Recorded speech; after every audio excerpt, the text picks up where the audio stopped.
풀었어? 네. 자, 보시면 여기 보면 달맞이를 해야지잖아. 그치? 그러니까 이거는 일단 기본적으로 우리가 필요한 게 뭐냐면, 조용해 얘들아. 야, 조용해. 자, 형태소 분석을 할 줄 알아야 돼. 뭐를 할 줄 알아야 되냐고? 형태소 분석이야. 그러면 달맞이 같은 경우는 달을 맞이하는 거잖아. 맞지? 달 플러스 맞이가 되는 것이고, 여기 있는 맞이 같은 경우도 맞다의 맞이라는 어간과 그 다음에 명사형 어미 이가 만나는 거겠지? 맞지?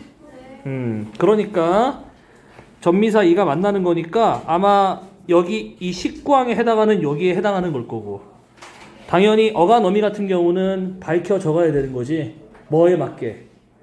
어법에 맞게 이렇게 되는 거고, 동생을 앉은 채 할 때 이 채 같은 경우는 뭐에 해당한다? 의존 명사에 해당한다. 의존 명사는 앞말과 띄어 쓰는 거지. 자, 이거는 기본적으로 앉은이라고 하는 형태 자체가, 그렇지, 안 플러스 은인데 이게 관형사형 어미라는 거야. 그치? 그래서 의존 명사 이렇게 띄어 쓰는 거고요. 그 다음에 우리 반이 축구 경기에서 3대 0으로 졌다. 지금 축구 하고 있잖아. 2대 0으로 이기고 있다며. 이집트랑. 쌍화가 안 나오는데 이거 있어야죠. 근데 3대 0 같이 이런 식으로 두 말을 이어 쓰거나 열거할 때 쓰는 말, 맞지? 이렇게 다 띄어야 됩니다. 그래서 여기 이제 45항에 해당하는 것이고, 이따가 전화할게. 이거는 뭐야? 된 소리로 소리 나더라도 예사 소리로 적어야 되는 케이스 중에 하나죠. 그쵸? 예, 이렇게 여기에 해당하는 거. 어미, 뭐뭐, 걸, 개 등은 된 소리로 소리 나지만 예사 소리로 적는다. 그러니까 한마디로 여기 보면 이렇게 되어 있어요. 된 소리 되기 현상에 의한 된 소리는 표기에 반영하지 않는다라고 되어 있잖아. 근데 이게 된 소리 되기에 어디에 해당하는 건지 너네가 잘 모르지? 사실상, 그치? 된 소리 되기에 어디에 해당하는 거냐면, 우리가 된 소리 되기가 사실 배운 거는 1, 2, 3, 4번 밖에 없어요. 1이 뭐였어?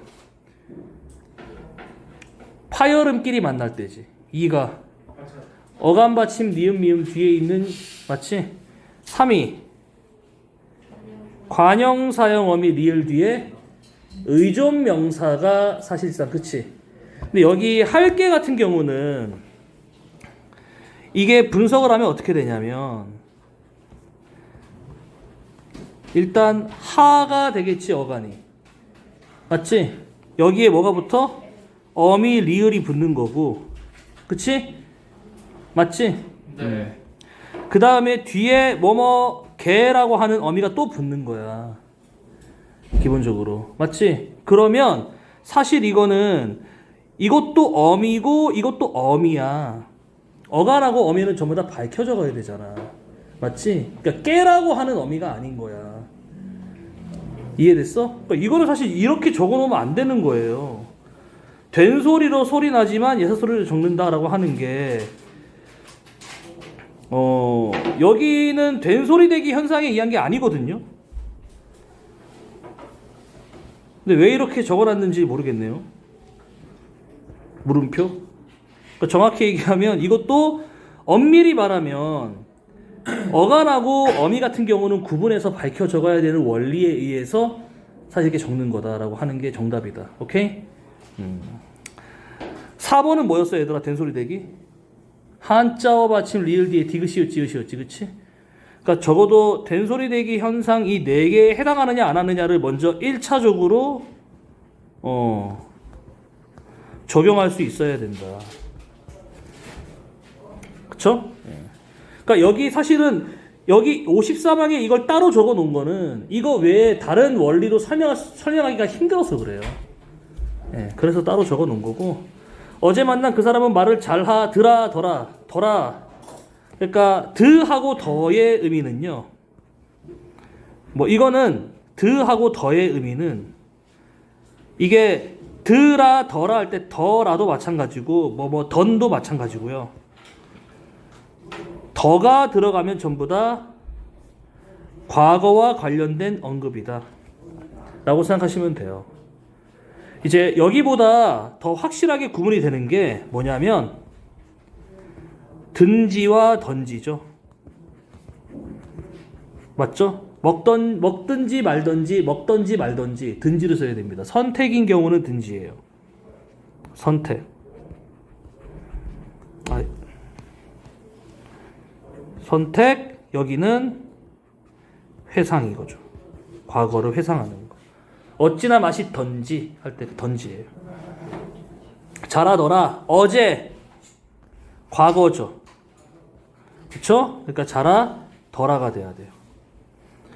자, 백분율 같은 경우는 우리 잘 알잖아. 이거 뭐와 관련된 거였어? 이거는 사실은 두음 법칙과 관련된 것이었죠. 맞지? 왜냐하면 둘째 음절 이하의 렬률 같은 경우는 당연히 두음 법칙을 적용하지 않은 요거를 쓰는 게 맞긴 해요. 근데 이게 이제 어떤 현상이냐면 두음 법칙의 예외 현상인 거예요. 두음 법칙에서만 열율처럼 탈락을 시켜서 써야 되는데 두음 법칙의 예외 현상으로 봐야 되는 거니까 그게 뭐였다?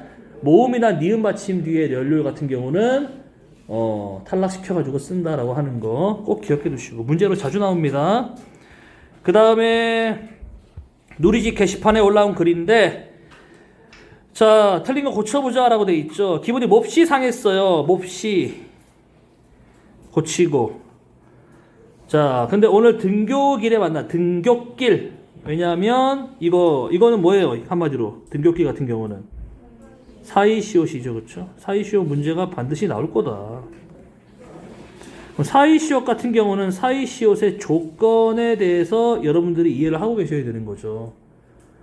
두 단어의 합성 적어도 한 단어는 고유어 앞말은 모음으로 뒷말은 예사소리가 된소리가 되던가 니은 또는 니은으로 덧나는 형태여야 된다. 오케이? 기억하고 계셔야 되고 여기는 등교길이니까 어떻게 돼요? 된소리 되기가 되는 거죠. 주의할 점은 이런 식으로 됐을 때 발음을 보시면 등교길이라고 해도 되고요. 등교길이라고 해도 괜찮아요. 둘 다 돼요. 발음이. 주의하셔라. 둘 다 된다. 오케이? 시옷이 아니네. 죄송. 디귿으로 해야 되죠. 디귿. 맞죠? 네. 자, 제가 쓴 글의 맞춤법이 많이 틀려서 이거는 이제 여러분들 그 카톡으로 친구들끼리만 이렇게 하고 원래는 이렇게 해야 되는 거지. 그치? 예, 무슨 말인지 이해되지 않는다는 거예요. 정말 어이가 없어요. 없어요도 마찬가지로. 어가놈이 잘 밝혀 적어야 되는 거죠. 그 다음에 해소될까? 맞죠? 이것도 마찬가지. 돼 같은 경우. 네, 요게 돼어의 준말인 거 꼭 기억하시고요. 그 다음에 그 글을 쓰는데 시간이 오래 걸렸다. 여기도 이제 이 대가 뭐에 해당하는 거다? 의존 명사에 해당하는 거다. 요렇게 이제 이유만 다 알아주시면 되고 참고로 이렇게 교과서에 나와 있는 부분 같은 경우는 시험에 인용이 많이 되는 편이기 때문에 꼭 체크를 해 두셔야 된다. 오케이? 고쳐 쓴 표기 이유 밑에 다 설명이 돼 있을 거고 그 다음 뒤에 거는 별로가 없고요. 넘어가서 한글 맞춤법에 어긋난 표기를 찾아 바르게 고쳐보자. 고깃집 같은 경우는 어떻게 된다? 고깃집이라고 해야 되죠. 그렇죠? 사이시험 넣어서. 참고로 이거 말고 제가 하나 재밌는 거 예를 들어 드리면 고기 플러스 배인 경우요. 두 개가 다 허용이 돼요. 그러니까 이렇게 쓰는 경우도 있고요. 이런 경우도 있어요. 이게 용례가 달라요. 그러니까 고깃배 하면은 뭐가 돼? 고기배. 고깃배와 고기배의 차이는 뭘까요? 그러니까 이 고깃배 같은 경우는 그 고기 잡는 배, 고기 배 같은 경우는 고기의 배 부위. 예, 이런 식의 차이가 있어요. 그 다음에 선률이라고 하면 안 되죠. 선율이라고 해야 돼. 연율에 대한 어떤 조항 또 들어간 거고, 남여노소라고 하면 안 되고, 남여, 이거는 이제 이 두 개 다 뭐에 해당하는 거죠? 두음 법칙과 관련된 거예요. 맞죠? 어떤 때 두음 법칙을 적용하냐 안 하냐 같은 거 알아두시면 되겠다. 그 다음에 뭐 예시 또 뭐 있냐? 바르면 우윳빛 피부가 돼요. 이 돼요 같은 경우는 돼 같은 경우죠. 그러니까 돼어요의 개념이니까요. 이 돼가 돼야 되는 건데, 헷갈릴 때는 선생님이 구분하는 방식 하나 알려준 거 있습니다. 뭐였죠? 하와 해로 된다. 그러니까 요자 앞에 풀 때 하요라는 말은 안 쓰고 해요라는 말은 있죠. 그러니까 아, 요거구나 라고 이렇게 연결해서 골라도 됩니다. 그 다음에 여기도 보면 또 뭐가 있죠? 곱슬한. 여기는 곱슬이죠. 그쵸? 예. 근데 이게 곱슬이라고 하면 안 되는 게, 우리가 여기 나와 있지만 사실 곱슬이 된소리대기의 형태잖아요. 맞죠? 된소리대기인 경우는 기본적으로 표기에 반영을 하지 않죠. 그걸 이제 알아두셔야 되는 거고, 밋밋하다 같은 경우도 그냥 발음을 그대로 적어놓은 경우니까, 발음 그대로도 아니지 사실상. 그렇지? 밋밋하다 이런 거는 기본적인 거. 옷 달입니다. 잘못 적었네요. 달이 아니죠. 옷을 왜? 그러니까 여기 이거 있어요. 달이다 하고 달이다가 있어요. 실제로. 그렇죠? 이거는 이제 뭐 약 같은 거 이렇게 푹 고아가지고 하는 걸 달리다라고 하는 거고. 그 다음에 만둣국이 돼야 되고요. 그쵸? 번개, 이동, 통신, 공짜, 휴대전화 모두 야단법석. 그 다음 공사 띄고 중이죠. 그쵸? 네.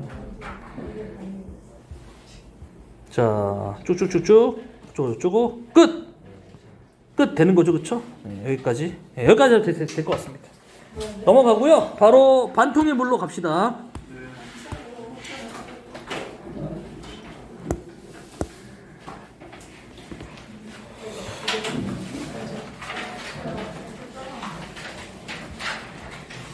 자, 반통의 물, 나희덕, 유명한 시인이세요.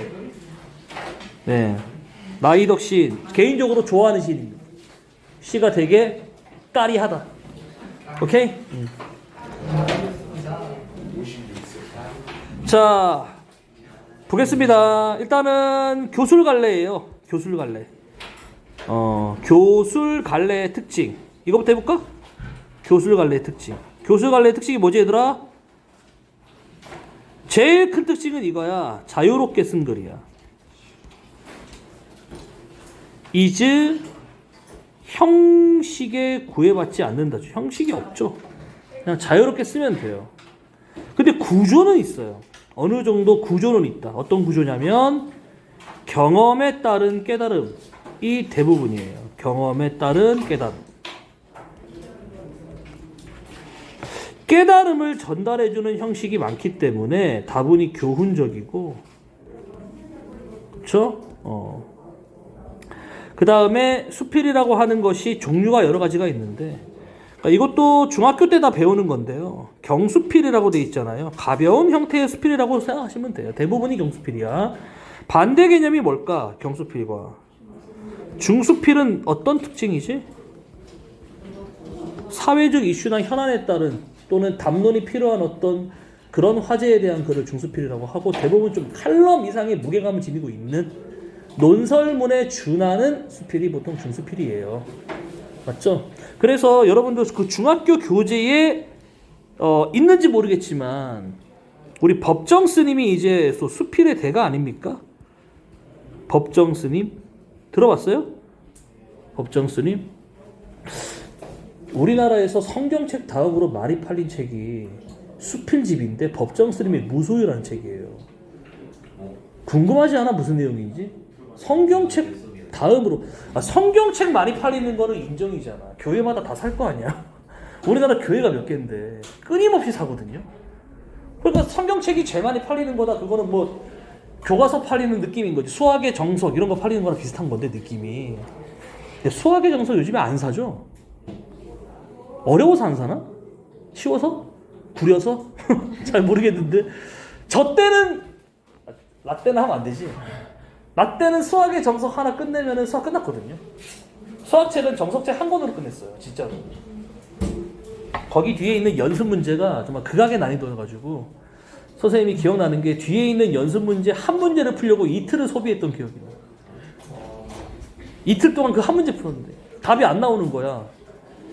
우리 반에 동관이라고 해가지고 걔 지금 공무원일 텐데 고대 정치외교학과 간 친구 있는데 걔가 수학 천재였어. 걔한테 물어봤거든.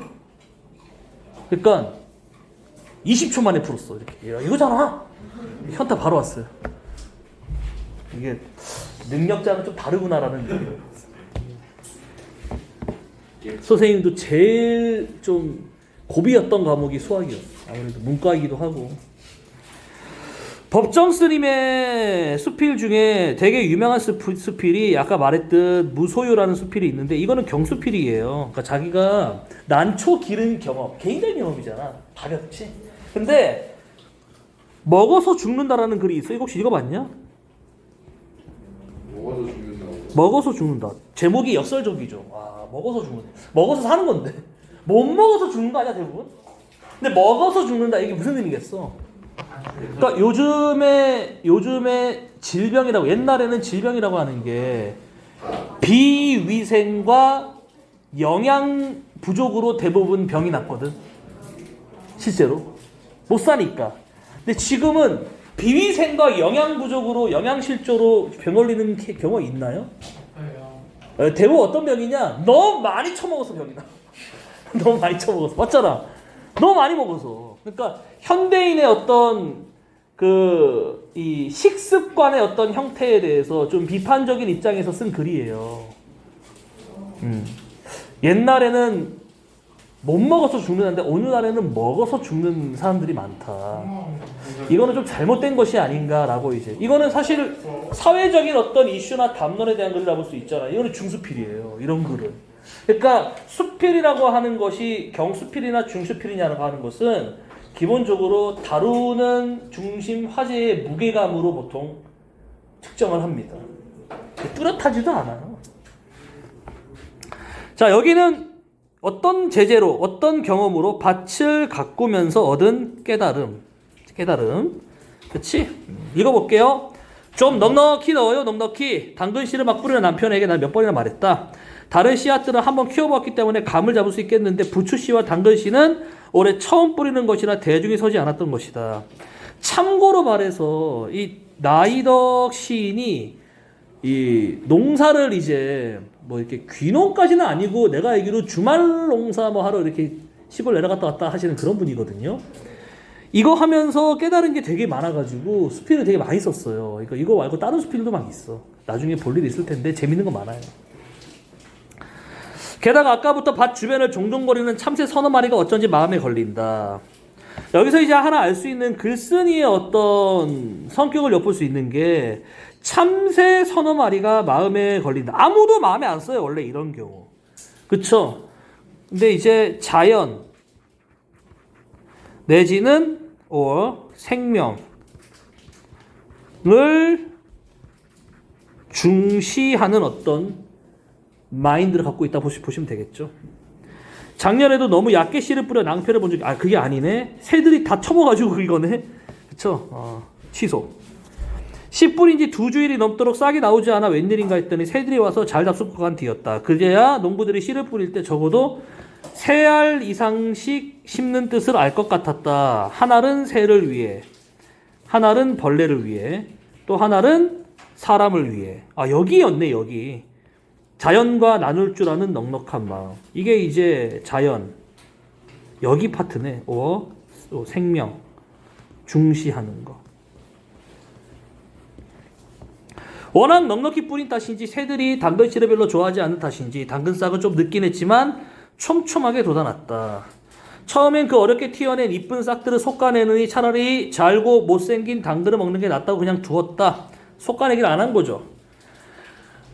그러나 워낙 자라는 속도가 빨라 자리를 잡지 못하고 밀려 나오는 뿌리가 하나둘이 아니었다. 이러다가는 당근 전체가 제대로 자랄 수 없을 것 같았다. 그것을 보면서 자, 핵심! 여기 주제가 하나 나오네요. 식물에게도 적절한 거리라는 것이 매우 중요하다는 생각이 들었다. 이게 글쓴이의 뭐에 해당한다? 깨달음에 해당한다. 아, 식물들에게도 뭐가 필요하구나. 거리가 필요하다는 거죠. 거리가. 여러분 이 시 중에서 제가 이게 작가가 정확한지 모르겠는데 안도현 시인으로 알고 있는데 간격이라고 하는 제목의 시가 있을 겁니다.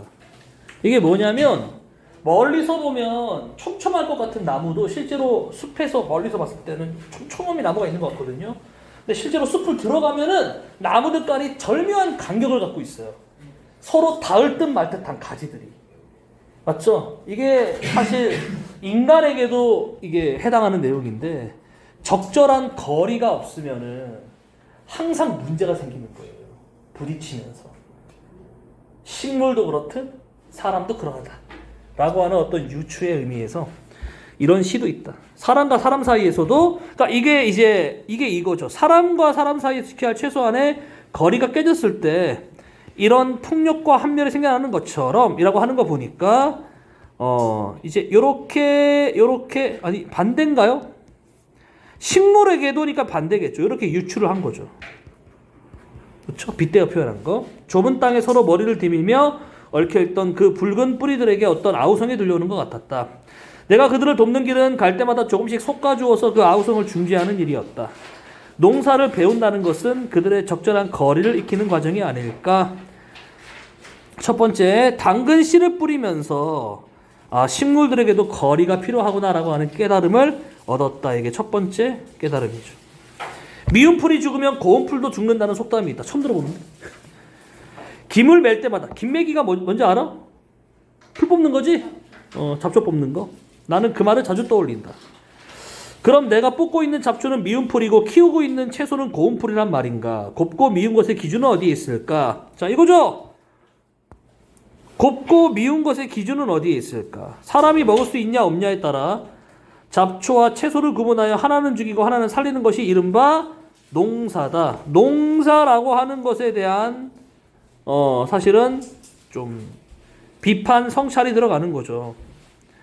농사의 반생명성. 농사라고 하는 미명하에 자기가 원하는 곡식, 채소 같은 것들 외에 나머지 다른 생명은 전부 다 싹 몰살해버리잖아요.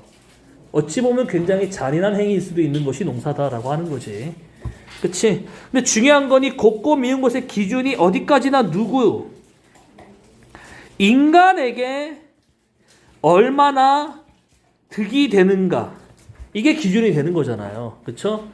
인간의 이기심이다 이거죠. 한마디로. 그래서 밭을 읽으면서 가장 고민되는 문제가 풀이다. 사람의 손이 미치기 오래전부터 이 둔덕에는 명아주, 개망초, 돼지풀, 질경이 그들이 바로 이 땅의 주인이었던 것이다. 그런데 달갑지 않은 침입자가 삽과 호미를 들고 나타나 그것도 생명을 키운답시고 원주민을 쫓아내니 여기서 이제 원주민은 누구를 뜻해요? 풀, 잡초들, 뭐 질경이 이런 애들. 사실 원주민 풀들에게는 명목이 서지 않는 노릇이다. 그렇다고 풀을 그냥 두면 뿌려놓은 채소들이 자라지 못하게 되니 어느 정도는 뽑아주어야 한다. 이런 안절부절 덕분에 우리 밭에는 채소가 반이고 잡초가 반이다. 변명 같지만 다른 밭보다 우리 밭에 풀이 무성한 것은 게으름 때문만은 아니다. 뭐 때문이다? 이런 생명 존중 의식 때문이다 이거죠. 그렇죠? 잡초를 하나 뽑는 것도 사실 내가 어엿한 한 생명을 없애는 것이 아닐까라는 어떤 죄책감과 그치? 사람에게 이득이 되는 기준으로 잡초를 다 뽑는 것에 대한 어떤 양심의 가책 이런 것들 때문에 이제 잡초 뽑기를 많이 안 한다라는 거죠. 그렇죠? 이 사람이 이 생명 존중 의식이 나중에 이제 뭘로 드러나냐면 다른 수필에서요. 이게 무슨 수필이 있냐면 이 사람이 나중에 그 자동차를 타고 시골로 가요. 근데 자동차 타고 시골 가면 이제 뭔지 알아? 이게 밤에 왔다 갔다 하잖아. 그러면 여기 앞에 이 그릴 쪽에 라디에이터 쪽에 벌레들이 엄청 죽어 있거든요. 다다다다 이렇게 쳐가지고. 그걸 이제 보고 처음 경험한 다음에 밤에 잠을 못 자요. 내가 그냥 라이터 딱 켜고 도로 쭉 달려갔는데 그 불빛을 보고 벌레들이 달려들어가지고 차에 치여가지고 다 죽어가지고 시체들이 다 붙어 있잖아, 차 앞에. 실제로 시골 갔다 오면은 막 차 앞에 이렇게 막 벌레들 붙어 있는 거 많이 볼 수 있어요. 그거를 경험하고 이제 시골 가면서 이제 그 벌레 시체들을 차에 붙어 있는 벌레 시체를 보고 굉장한 큰 반성을 합니다. 내가 조금 편하게 자동차 타고 이렇게 쫙 달려가는 것, 맞지? 밤에 이동하는 거. 사실 밤 말고 낮에 그냥 이동했으면 그렇게까지 불빛에 모여들어가지고 생명들이 많이 죽지도 않았을 것이고, 자동차라는 문명의 이기가 나에게 너무 편리함을 가져다 주긴 하지만 반대로 인간이 편한 만큼 또 다른 생명들에게는 큰 위협이 되는 존재이기도 하잖아요. 그런 것에 대한 반성을 한 수필이 있어요. 그런 수필로 보면 여기랑 좀 일맥상통하는 부분이 있죠. 작은 생명이라 할지라도 소중히 여기는 마음. 만약 그렇다 해도 게으름이 농부의 악덕은 아닌 것이다. 김을 매면서 깨달음을 얻게 되는. 그 깨달음 뭐죠? 모든 생명은 다 소중한 것이다 라고 하는 거. 인간의 기준으로 잡초들을 뽑는 어떤 그런 이기적인 행위에 대해서 자성하는 어떤 내용이었죠. 깨달음이. 밭벌 옆에는 우물이나 수도가 없다. 조금 걸어가야 그 마을 사람들에게 농수를 공급하는 수로가 있는데 호수나 관으로 연결하기에는 거리가 제법 된다. 또 그러기에는 작은 밭에 너무 수선스러운 일인 것 같다. 그냥 물을 한 통 한 통 길어다 주었다. 푸성귀들을 키우는 것은 물이 아니라 농부의 발소리라는 말이 그냥 나온 게 아닌가 보다. 농부가 부지런히 움직이면서 일을 하고 속가도 주고 물도 주고 해야지 이제 농사를 지을 수 있다라는 그런 의미이겠죠. 그치? 우리 밭을 흡족하게 적시려면 수로까지 적어도 10번은 왕복을 해야 하니 그것도 만만치 않은 노릇이었다. 물통을 들고 걸을 때마다 생각나는 사람이 있다. 생각나는 사람. 이게 이제 반통의 물의 주인공이지. 우리 집에서 가까운 텃밭을 이구시는 어떤 할아버지인데, 생각나는 사람이 바로 할아버지. 물을 주러 가시는 모습을 몇 번 본 적이 있다. 그 할아버지는 몸 반쪽이 마비되어 걷는 게 그리 자유롭지 못하다. 성한 한쪽 팔로 물통을 들고 걸어가시는 모습은 거의 몸부림에 가까우면서도 이상한 평화 같은 것을 느끼게 한다. 중요한 건 이거지. 이제 이상한 평화 같은 것이 느껴진다. 이게 뭘까? 절뚝절뚝 몸이 심하게 흔들릴 때마다 물은 찰랑거리면서 그의 낡은 바지를 적시고 길 위에 쏟아져 결국 반통도 채 남지 않게 된다. 그렇게 몇 번씩 오가는 걸, 그러니까 10번이면은 이 할아버지는 20번은 왔다 갔다 해야 되는 거지. 동일한 면적의 농지에다가 이제, 맞지? 물을 공급한다고 했을 때. 그렇게 몇 번씩 오가는 걸 나는 때로는 끌듯이 지나가는 발소리로 듣기도 하고, 때로는 마른 길 위에 휘청휘청 내고 간 젖은 길을 보고 알기도 한다. 그 젖은 길을 위해 말라버리곤 했지만 나는 그 길보다 더 아름답고 빛나는 길을 별로 보지 못했다. 이게 이제 이상한 평화 같은 걸 느끼게 한다는데, 이 평화라고 하는 것이 어디에서부터 비롯된 평화인지 알려주는 대목이 바로 이거지. 바로 뭐다? 여기. 아름답고 빛나는 길.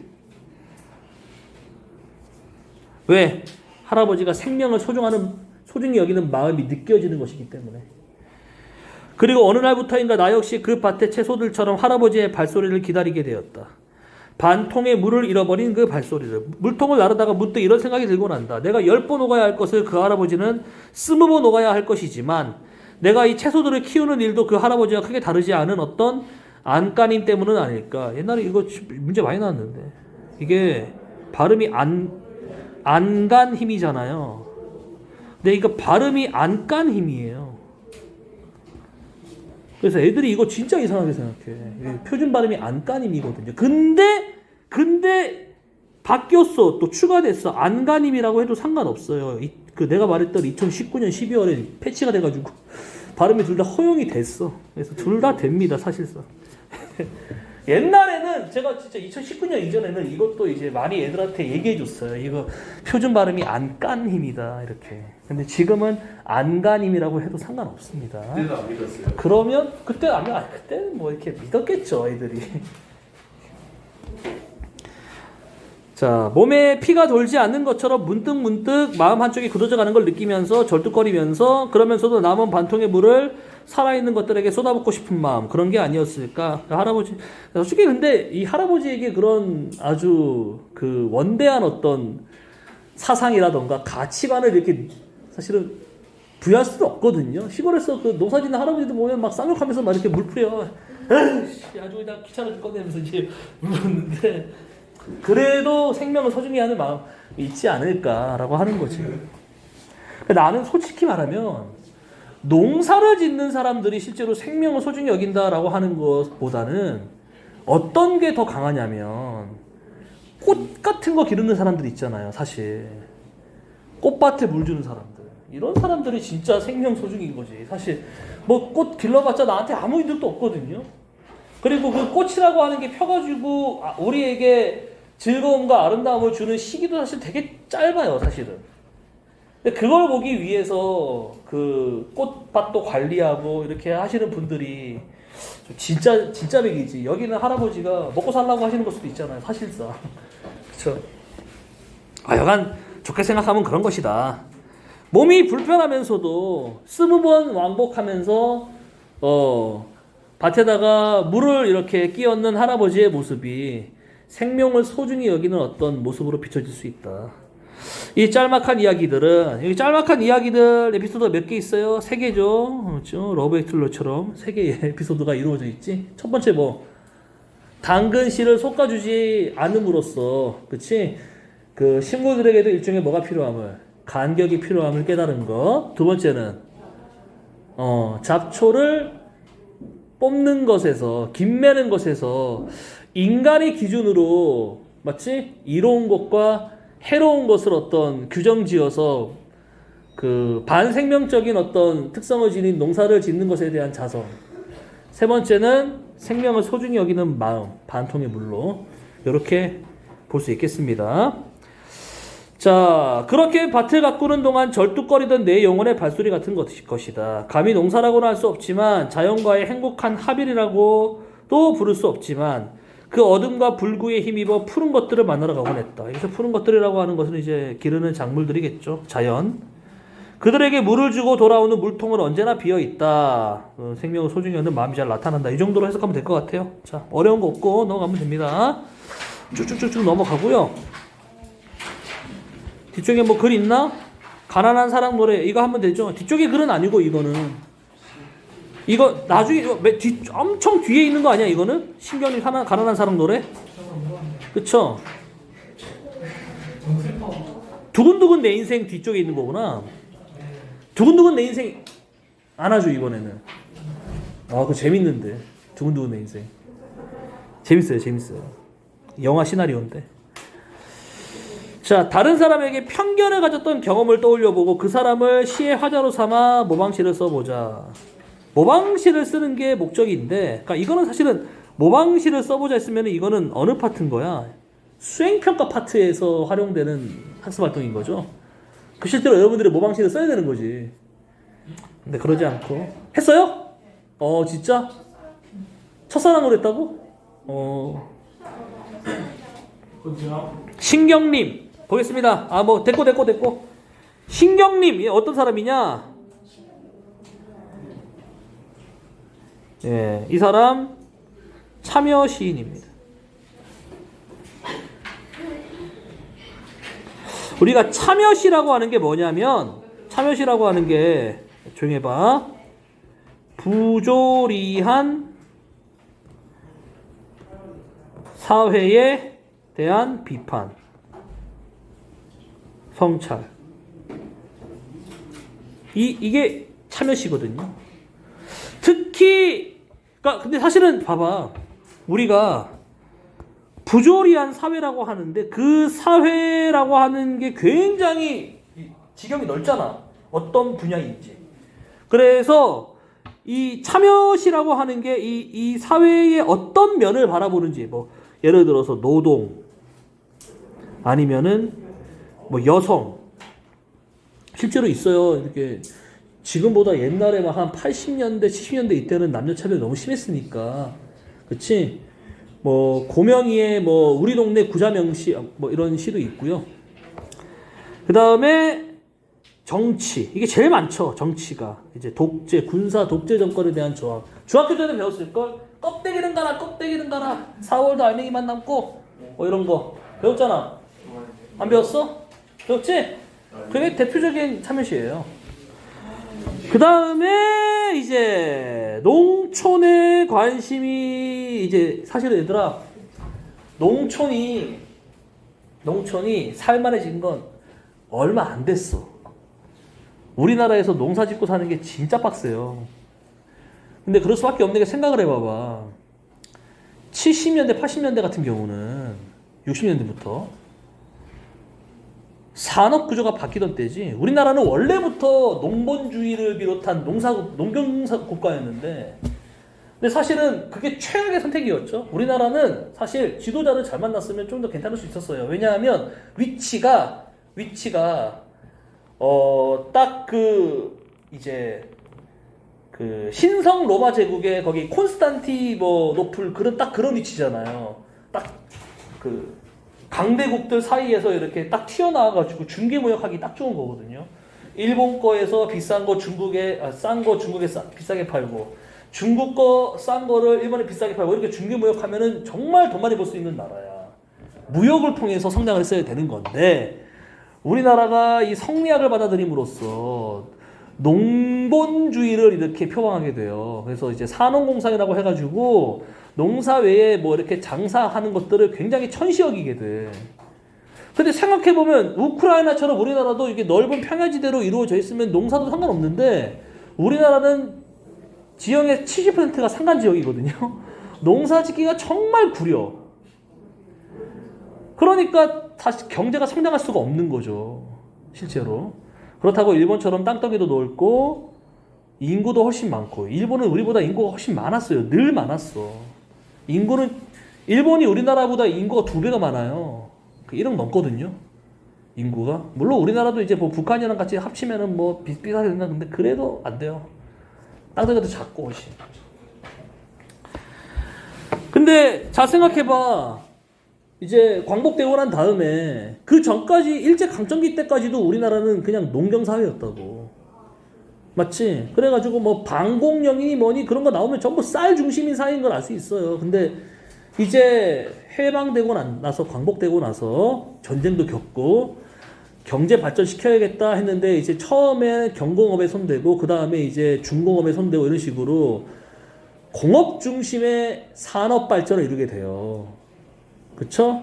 그러면 당연히 그쪽에 자본이 쏠린다는 얘기고, 시골에서 농사 짓는 분들 같은 경우는 거의 살아남기가 힘들게 되거든. 왜? 좋은 인력들이 전부 다 도시로 몰리니까, 공장 있는 대로. 그럼 시골은 누구밖에 없고, 이제 할아버지 할머니밖에 없고. 근데 그때 당시만 하더라도 농사가 되게 기기가 발달해가지고 효율적으로 할 수 있는 농사가 아니었잖아. 되게 노동집약적인, 굉장히 힘을 많이 써야 되는 그런 직종이거든요, 농사가. 잘 됐을 리가 없죠.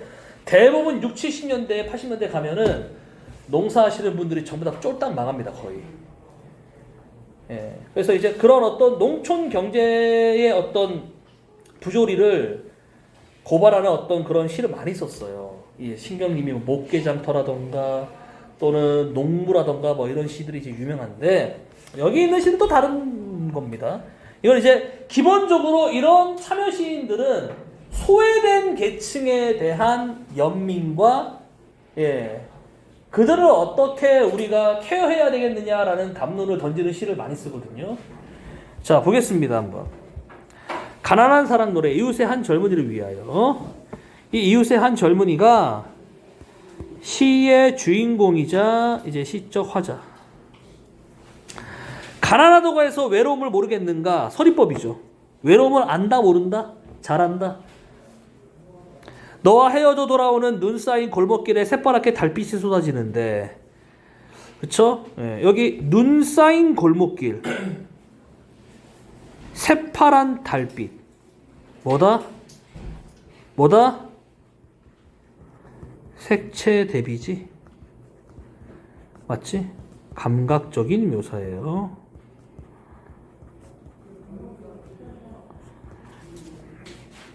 가난하다고 해서 두려움이 없겠는가? 여기 이 가난하다고 해서 어쩌고 저쩌고 하는 문장의 형식이 반복되죠. 그렇죠?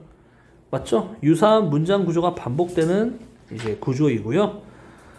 가난하다고 해서 외로움을 모르겠는가? 외로움을 잘 안다는 거죠. 두려움이 없겠는가? 두려움이 많다는 거죠. 두 점을 치는 소리, 이제 방범대원의 호각 소리, 메밀묵 사료 소리에 이게 이제 이런 것들이 이제 뭐에 해당해 얘들아? 시대를 암시하지. 몇 년 된지. 요즘에 메밀묵 사료 있어? 있다고 하더라고 어떤 애들이. 어디 사는 애들인 거야 도대체? 메밀묵 사료 있어요? 몇 년 전까지는 있었어요. 진짜로? 이게 있었다고? 메밀묵 사료? 메밀묵 이거 있잖아요. 찹쌀떡 메밀묵 이거 있잖아요. 있어요. 저희 동네 있어요. 너네 있어? 아니 녹양동에 있어요. 역시 이 녹양동 클래스가 보통이 아니라니까. 찹쌀떡 메밀묵이 있네. 와 지금 아니 학교 갔다 오는데 끌고 가면서 말하더라고요.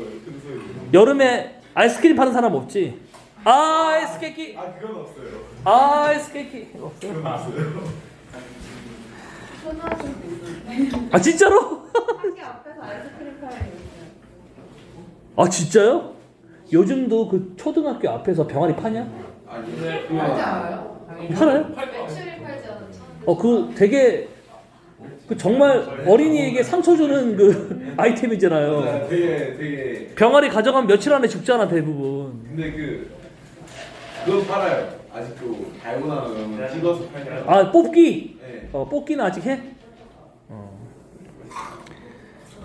선생님도 어릴 때 뽑기 많이 했는데. 자 봅시다. 방범대원의 호각소리, 메밀묵 사료 소리. 자 여기 두 점을 치는 소리나 방법대원의 호각소리 같은 경우는 이게 옛날에는 이제 뭐가 있던 시절이야? 통금이 있던 시절이죠. 잘하네. 통금이 있어요. 그쵸? 이 통금이라고 하는 개념이 뭐예요? 치안 유지. 아니죠. 자유를 억압하는 거죠. 아니 내가 12시, 1시, 2시, 새벽까지 다니고 싶은데 못 다니게 하는 거잖아. 자유를 억압하는 거잖아. 나쁜 놈들이지. 맞잖아. 그 다음에 눈을 뜨면 멀리 육중한 기계 굴러가는 소리. 여기는 중요해. 탱크 소리. 전탄크. 아니지. 산업화 어떻게 이거를 탱크 소리로 인식하냐. 전탄크 아니겠는데? 전당포요. 아니 이게 노동자의 어떤 시선에서 봐야지. 육중한 기계 굴러간다는 게 탱크가 뭐 그렇게 해석을 할 수도 있겠지만 일반적으로 좀 그렇게까지 저격을 해가지고 시를 썼겠어요. 노동자의 삶의 애환을 뭐 표현하려고 했겠죠. 가난하다고 해서 그리움을 버렸겠는가? 그리움이 있다 이거죠. 가난해도 그리움이 있다. 가난해도 그리움이 있다. 어머님 보고 싶소 수없이 내어보지만 이게 이제 뭘 뜻해요? 어머님 보고 싶소. 같다. 아니 이게 이제 그 소리 말해서 이촌 향도 그게 뭐예요? 사회 시간을 뭘 배운 거야? 시골을 떠나가지고 도시로 가다 보면 가족들과 떨어져 지내니까 아빠 엄마랑 떨어져 지내는 이제 도시 빈민자 노동자들이 많다라는 뜻이고 엄마 보고 싶은 거지. 원래 엄마 언제 찾아? 힘들고 아프고 서러울 때 찾는 거잖아. 그렇지? 집 뒤 감나무에 까치밥으로 하나 남았을 새빨간 감 바람 소리도 그려보지만 이거는 이제 뭐 시골에서의 어떤 전경이겠지. 맞지? 고향. 전경. 가난하다고 해서 뭘 모르겠는가? 사랑을 모르겠는가? 가난해도 사랑을 알지. 사랑을 할 여유가 없는 거지. 내 볼에 와닿던 네 입술의 뜨거움, 사랑한다 사랑한다 속삭이던 네 숨결, 돌아서는 내 등 뒤에 터지던 내 울음. 이거는 사랑. 여기는 이별. 돌아서는 내 등 뒤에 터지는 내 울음. 가난하다고 해서 왜 모르겠는가? 가난하기 때문에 이것들은, 여기 이것들이 뭐야?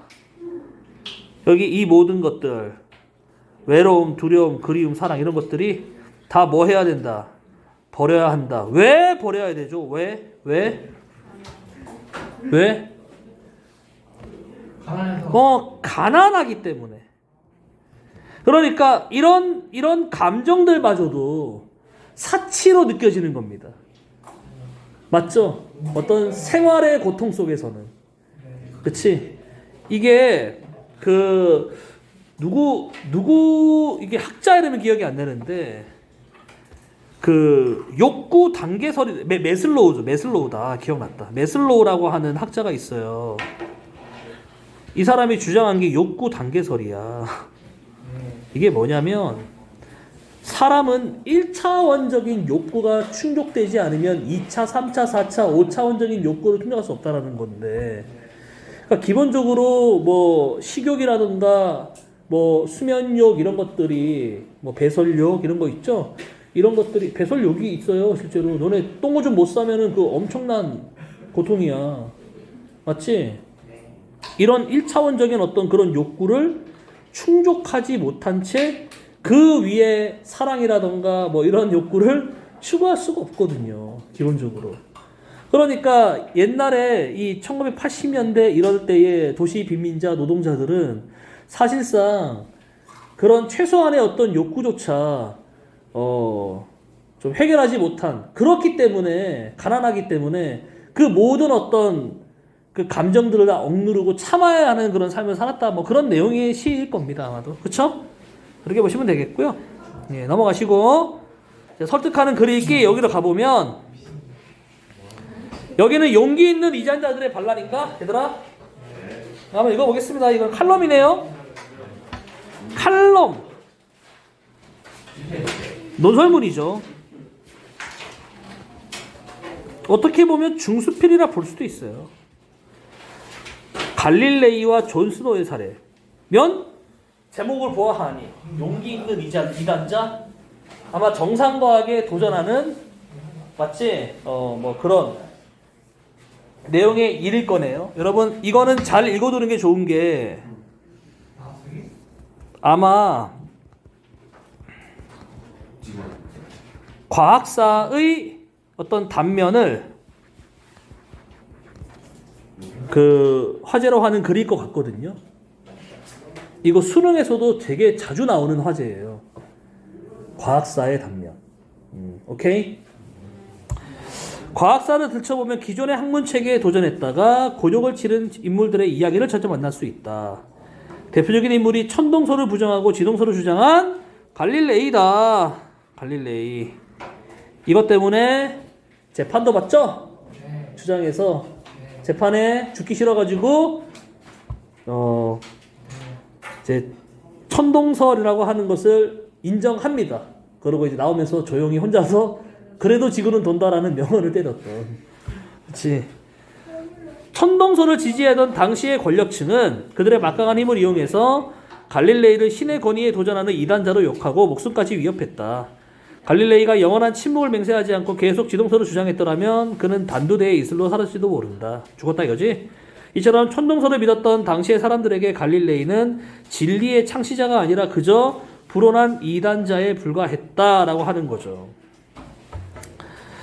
당시의 사회적 통념으로, 통념이라고 하는 말이 뭐냐면 기존의 관념이란 뜻이에요. 근데 이 기존의 관념이 어떤 관념이냐면 한마디로 정설로 인정이 되지만 사실은 아닌 게 통념인 거예요. 통념이라고 하는 건 사람들이 다 그렇게 생각하는 경향이 있지만 사실은 그게 아닌 거. 이걸 통념이라고 해요. 사회적 통념으로 새로운 가설이 무시되고 과학의 발전이 늦춰질 뻔했던 사례가 또 있다. 1854년 8월 런던의 브로드가에 퍼진 콜레라는 불과 열흘 만에 주민 500명 이상의 목숨을 앗아갔다. 1854년이면 19세기죠? 그쵸? 19세기 때 아직 결핵이나 콜레라 이런 것들에 대한 그 정확한 연구가 이루어지지 않았던 때예요. 기본적으로. 제가 알기로 여러분 그 콜레라하고 결핵이라고 하는 것에 그 병원균을 이제 그 분리해가지고 실제로 뭐 배양을 해가지고 백신도 만들고 치료제 만든 게 진짜 불과 얼마 전이야. 1945년인가 그때 결핵 치료제 나오거든요. 스트랩토마이신이라고. 그 콜레라도 마찬가지고. 그러니까 사실 어마어마하게 사실 사람들이 많이 죽었죠. 그 전까지는. 근데 얘들아 잘 봐봐. 런던 브로드가에 퍼진 콜레라가 열흘 만에 주민 500명 이상의 목숨을 앗아간 이유는 당연히 뭘까? 뭐 때문이냐면 전염이 되기 때문인데, 맞지? 그리고 그 전염이라고 하는 것이, 그리고 이 콜레라 균이 왜 생겼냐라고 하는 게 사실 사람들이 잘 몰랐어. 근데 당연히 뭐 때문에 생기니? 비위생 때문에 생기는 거거든? 맞지? 비위생 때문에? 모르는 거야. 근데 나중에 사람들이 연구해서 알게 되는 게 뭐냐면 생기는 데를 보니까 대부분 밀집된 지역에서 생기는 거지. 아, 이게 사회적 거리를 안 두니까 그렇지? 그렇게 되는 거죠. 당시 과학자들은 별다른 증거 없이 오염된 공기로 콜레라가 전염된다고 주장했다. 보통 악취가 나는 하수구나 늪지대 근방에서 전염병이 유행했기 때문에 공기로 병이 전염된다는 주장은 많은 사람들이 싫었다. 그러니까 안 좋은 냄새 나니까 이 냄새로 전염되나 보다 이렇게 생각한 거죠. 그러나 영국의 의사 존 스노우만은 예외였다. 그는 대담하게도 공기가 아니라 물이 콜레라균의 매개체라는 가설을 세우고 이를 입증한 유명한 사람이에요. 이 사람도 굉장히 유명한 사람입니다. 자, 그는 빈민가로 돌아다니면서 콜레라의 전염 양상을 관찰하고 발병자와 사망자의 집 위치를 조사했고 그 결과 최초 발병자의 집 지하에 있는 정화조와 브로드가 지하에 있는 상수도의 거리가 가까운 걸 확인했고 이러한 자료를 근거로 그는 최초 발병자의 장에서 나온 세균이 정화조와 토양층을 통해서 브로드가의 상수도에 유입되었고 그 상수도에서 물을 길어 먹었던 사람들이 콜레라에 감염됐다는 사실을 밝혀냈다라고 하는 거지. 그러니까 이게 사실은 여기가 그 병의 전염 원인을 찾아낸 거잖아요. 이게 여기부터 시작이거든요. 원래 모든 연구가 어마어마한 업적인 거지 이게. 그치? 무모한 듯 보였던 존 스노우의 연구는 콜레라의 전염 경로를 설명해서 콜레라 예방에 공헌했을 뿐 아니라 현대 의학의 연구 방법에도 큰 미끄럼이 되었다. 만약 존 스노우가 오염된 공기로 병이 전염된다는 기존의 지배적 통념에 갇혀 있었더라면 더 많은 사람들이 콜레라에 감염되어 목숨을 잃었을지 모를 일이다. 그렇죠. 맞죠. 여전히 헤맬 수 있지. 새로운 생각에 대한 너그럽지 못한 태도가 과학에서뿐만 아니라 사회나 조직의 발전을 해치는 경우를 찾는 일은 어렵지 않다. 사회나 조직이 구축한 문화적 동질성은 구성원의 연대를 강화하고 구성원이 사회 공동의 목표에 집중하게 하는 순기능이 있지만 기존의 제도나 학설에 도전하는 자를 처벌하려는 불합리한 면도 있기 때문이다. 그러나 지동설을 주장한 갈릴레이와 콜레라의 감염 경로를 밝힌 존 스노우의 경우에서 알 수 있듯이 과학의 도약은 대개 어떤 걸 통해 이단적 발상, 정상 과학에 대한 부정으로부터 시작돼요. 이게 아니지 않을까? 이런 정상 과학에 대한 부정. 용기 있는 이단을 수용할 때의 발전과 도약이 가능했던 것이다. 조직과 사회도 이와 같다. 사회 혁신의 동력은 기존의 권위에 도전하는 충심 어린 이단자들부터 나온다는 것을 기억해야 한다. 영국의 시인 밀턴은 르네상스를 화려하게 꽃피운 이탈리아의 영광이 순식간에 몰락한 결정적 원인은 바로 갈릴레이를 영원히 침묵하게 만든 탓이라고 했다. 이거는 진짜 갈릴레이 하나를 침묵했다라고 하는 것이 아니라 그렇게 과감하게 새로운 학설을 주장하고 새로운 이론을 주장하는 사람들에게 재갈을 물린, 즉 한마디로 언로가 막힌 억압된 사회를 만들었다는 것에 문제가 있는 거죠. 기존 사회의 편협한 시각에서 벗어나 이상한 말에 귀를 기울이라는 충고이다. 용기 있는 이단자들을 감싸고 그들을 활용하라. 그것이 우리 사회의 성장과 발전의 동력임을 명심하자라고 나와 있네요. 참고로 이제 좀 예를 몇 개 들어드리면 수능에 나오는 이 과학사의 어두운 단면에 대한 어떤 그런 지문들이 꽤 있는데 그 중에서 이제 여러분들이 좀 쉽게 이해할 만한 게 바로 뭐냐면 이제 혈액이 우리는 당연히 순환된다라고 생각하잖아요. 그쵸? 근데 맨 처음에 혈액이 소모된다라고 생각했어요, 사람들은. 왜요? 그래서 우리가 음식을 먹으면 혈액을 계속 만들어가지고 몸에 보충하는 거다라고 생각하는 거지. 당연히. 그러니까 왜냐하면 이게 해부를 안 해봤으니까, 인체를. 그게 고대 그리스 때부터 굉장히 권위 있는 어떤 그 의학사들이 그런 식으로 주장을 해왔고, 그냥 그거를 믿어왔어요. 근데 사실상 이제 피가 순환된다라고 하는 근거가 이제 과학이 발달하고 의학이 발달하다 보니까 피의 순환 이론이라고 하는 것을 몇 명이서 주장했는데도 그거 받아들여지지가 않아요. 받아들여지지가 않고 나중에 그 현미경이 나와가지고 이제 사람들이 왜 그걸 안 믿었냐면 모세혈관이라고 하는 것을 볼 수가 없잖아. 모세혈관은 굉장히 조그마한 혈관이기 때문에 현미경 같은 걸로 봐야지 보이거든요. 이게 그런 현미경 같은 물체가 나와가지고 우리의 어떤 몸의 조직이 핏줄이 큰 핏줄이 아니더라도 섬세하게 모세혈관들이 전부 다 뻗어 있고 이것에 사실은 폐순환으로부터 시작되는 혈액순환이 이제 발생된다라고 하는 것을 실험으로 검증이 되고 난 다음에서야 받아들입니다. 그래서 항상 이 정상과학에 도전하는 것은 상당히 힘든 일이 돼요. 이게 그런 건 뭐 갈릴레오의 사례도 그렇고 여기 뭐 폐순환의 사례도 그렇고 혈액순환 그것뿐 아니라 그것도 있어. 저기 그 우주 뭐라고 하죠? 화성 관찰, 화성 지도. 이 화성 지도 같은 경우도 지문도 있는데 사실 권위 있는 어떤 그 천문학자가 지도를 그렸거든요. 화성 지도를. 근데 막 말도 안 되게 그려놓은 거야. 자기 뇌피셜로.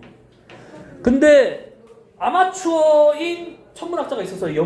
영국의 아마추어 천문학자가 이제 그린이라는 애가 있었는데 걔가 동시에 화성 지도를 관측하고 그렸는데 훨씬 더 배율이 높은 망원경이랑 또 좋은 환경이랑 맑은 날씨에서 하여간 보이는 대로 그대로 그렸거든.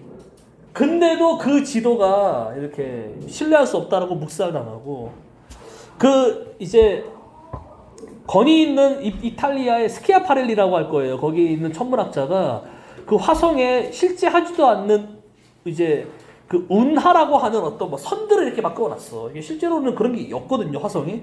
근데 이제 그런 걸 막 그어놓고 사람들이 그게 당연히 권위 있는 천문학자가 관측해가지고 그랬다고 하니까 다 사실로 믿었던 거야.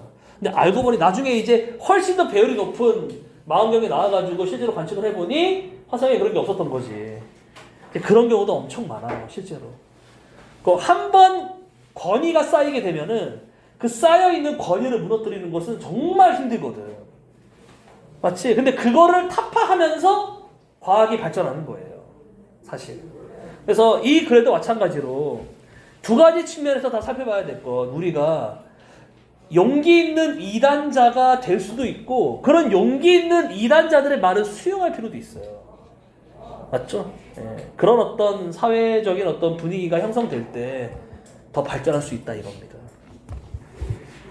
그러니까 우리가 요즘 사회의 특징을 말하면 사실은 이거죠. 민주주의라고 하는 것이 다양한 정의가 있는데 선생님은 개인적으로 어떻게 정의를 하냐면 다양한 가치를 전부 다 인정할 줄 아는 맞죠? 사람들이 다 다르잖아 생각과 가치가. 그 모든 걸 다 수용하고 인정할 수 있어야지 되는 거거든요. 그게 이제 그 사회적인 어떤 그 큰 가치관 내에서 벗어나지 않는다면 사람을 죽여도 좋다 이런 거는 아무리 뭐 존중하려 해도 수용할 수 없는 가치잖아. 이런 거를 제외한다면 모든 가치를 다 인정할 수 있어야 되거든. 근데 이제 우리나라 같은 경우도 그렇지 않잖아요. 맞지? 우리나라 같은 경우는 정치만 딱 봐도 그냥 양쪽에서 상대방 물어뜯고 싸우는 것밖에 안 하잖아. 그러니까 자기가 가치 있다라고 하는 것에 대해서 상대방이 얘기하면은 그것을 인정해주고 이런 게 아니라 그냥 반대를 위한 반대만 외치는. 맞지? 이런 것으로부터 좀 벗어나야 돼. 진짜. 다양한 가치를 인정할 수 있어야 된다. 뭐 그렇게 결론을 짓고 넘어가서 설득하는 글쓰기 이건 뭐야? 뭐 이런 여러 가지가 있네요. 예, 활동해보셨을 거고 넘어가서 뭐 또 있나 뒤에? 언니 이거 했어? 했지? 풀어보셨죠? 오케이 넘어가고 그럼 다 된 거죠? 우리 뒤에 있는 고전은 다 했으니까 이제 일단 1차적으로 한 번은 끝났고